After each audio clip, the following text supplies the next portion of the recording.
Hello anime lovers, आज हम शुरू करने वाले हैं जुजुत्सु काइसेन के सबसे खतरनाक आर्क द किलिंग गेम को। क्या युता सच में यूजी को खत्म कर देगा? चलिए जानते हैं पहले एपिसोड की पूरी कहानी बिना किसी देरी के।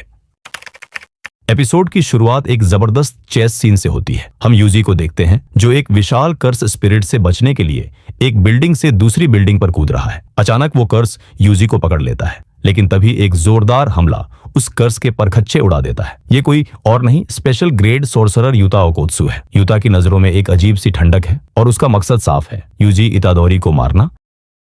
कहानी अब फ्लैशबैक में जाती है। हम जेनिन खानदान के सबसे छोटे बेटे नाओया जेनिन को देखते हैं। नाओया एक घमंडी और बदतमीज किस्म का इंसान है। उसे खबर मिलती है कि उसके पिता नाओबितो जेनिन की मौत हो गई है। वसीयत पढ़ी जाती है जिसमें लिखा है कि अगला हेड नाओया बनेगा। लेकिन इसमें एक बड़ा ट्विस्ट है।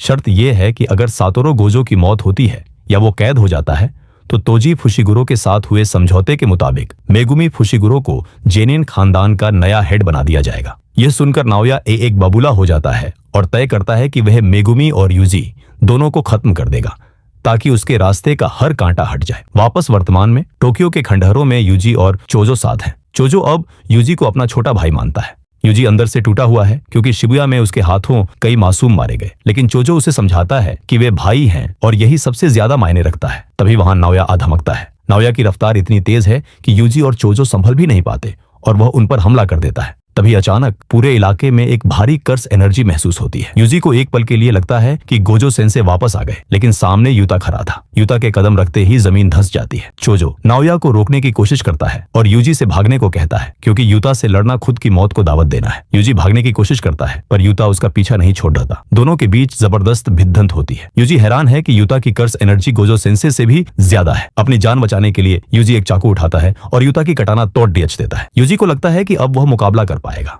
लेकिन तभी पीछे से रीका प्रकट होती है और यूजी को जकड़ियच लेती है। यूजी पूरी तरह लाचार हो जाता है। युता अपनी टूटी हुई तलवार उठाता है और ठंडे दिमाग से उसे यूजी के सीने के आर पार कर देता है। आखिरी शब्द सुनाई देते हैं, आई एम सॉरी यूजी इतादोरी, और इसी के साथ यूजी की सांसें थम जाती हैं। तो क्या सच में यूजी का सफर यहीं खत्म हो गया? क्या युता अब विलेन बन चुका है? इन सब सवालों के जवाब मिलेंगे अगले एपिसोड में। अगर आप चाहते हैं कि मैं इस सीरीज को आगे जारी रखूं तो कमेंट में यस जरूर लिखें। वीडियो अच्छा लगा हो तो लाइक करें और हमारे साथ जुड़े रहने के लिए सब्सक्राइब करना न भूलें। मिलते हैं अगले वीडियो में।